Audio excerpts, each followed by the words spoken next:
Hey travelers, Mag and I here on day 55 of our trip across the United States. This morning we're shooting here from Midland at the Tri-Edge, 3 points of the bridge that come together over a confluence in the river. It's a pretty neat spot, and Midland seems like a very nice place too. Today we've only got about 230 miles to cover on our route. The name of the game today is speed. It's not that we're behind schedule or that we have any problems with our targets, it's simply that our objective in Wellston is where we want to be. We're meeting our friend there that we haven't seen in a very long time. We're going to get to spend the next few days together with them, so we want to get there as quickly as we can today. So we're going to cut through some of the extras that may add a lot of time to our day, and we're going to stick to the scenic and the stuff that we need for our counties and DeLorme pages along the way. It may be raining right now, but we have high hopes that the sky is going to clear and it's going to still be a bright, sunshiny day for us. Either way, we're going to be out there geocaching, and we're going to be enjoying the sights all along the way onto Wellston. Come on, let's go see what's in store. It turned out to be a wet and drizzly morning, but that didn't stop Aichan and I from enjoying our time on the Tridge. The Tridge is one of Midland's largest tourist attractions, with people traveling from all over the world to come see this unique bridge. Opened in 1981, the Tridge consists of a 31-foot tall central pillar that supports 3 spokes, each 180 feet long by 8 feet wide. Aichan and I walked to each side of the Tridge to see what was on the other side. She kept getting confused as to why we were coming back to the center point of this Tridge. Are we going or are we not, Mag? But I don't think she minded it too much, because the views over the bridge railing each time offered a new perspective for us to enjoy. And this would be our only real walk of the day, since we were interested in covering miles from here. Our favorite side was the one that contained Chippewassee Park. This 35-acre park contains the only dog park in Midland. Given the weather this morning, though, Aichan and I were the only ones that were out in the park, so we skipped that part. Instead, we took our morning walk as an opportunity to see the various things around the park. And we were very impressed with what Trilogy Skate Park had to offer here. I'd love to tear this up with my little monkey. After our wet tour of the park, Aichan was definitely ready to get back to the car. She took the return trip across the bridge at a nice, easy canter. Oh yeah, you know she's gonna enjoy her mid-morning nap. And our last stop at the Tridge, just before we got back to the car, was to see the couple statue.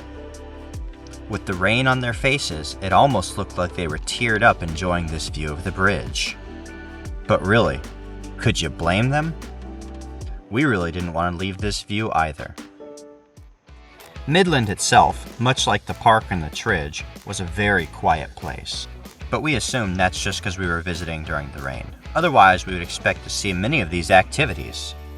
We didn't let the weather rain on our parade, though. We still decided to check out Midland for ourselves. The commons in the downtown area is blocked off so that it's for people only, not automobiles. This makes it a very happening place where people can socialize and gather. I also hear it has quite the nightlife. We needed to make a trip out for a find in Clare County, which was a bit of a detour for us. So we headed up the US 27 and got off at the rest area for the Visitor Center, where they have a great tribute to the Michigan Department of Transportation employees, with all the materials used being salvaged from highway jobs. But we also needed to find a physical cache we were here, so off into the woods we go. This turned out to be a very fun find, with an ammo can as a reward at the end.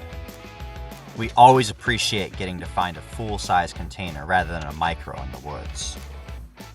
Our stop into West Branch was brief, to say the least, but we still felt the need to stop in for one of the favorited geocaches in town. Even though the depot was closed for construction, the geocache was still sitting there waiting for us to find. And then we made another interesting grab just a short ways down the road. Choose wisely though, because one is filled with wasps, and the other has the prize that you seek. Reach in and grab in the wrong spot and you're gonna know it. Our 2 most interesting finds of the day came up as we were approaching the end of our target list. This interesting gadget cache took a little bit of figuring out. First, you have to remove the top to give the geocache a place to escape. Then you have to remove the lower portion to access the control panel. Once you've hacked into the control system, you can gain control of the geocache and raise the elevator all the way up to the top. From there, the geocache is just waiting for you to sign on it. Which, of course, we are more than happy to do. The other zinger had me questioning my golden rule. I don't put my hands into places that may seem dangerous. But once, just this one time, my instincts told me to grab these wires. What could happen? Nah, I'm just kidding. This is exactly the geocache that we're looking for here. Our day was beginning to near its end as we reached Manton.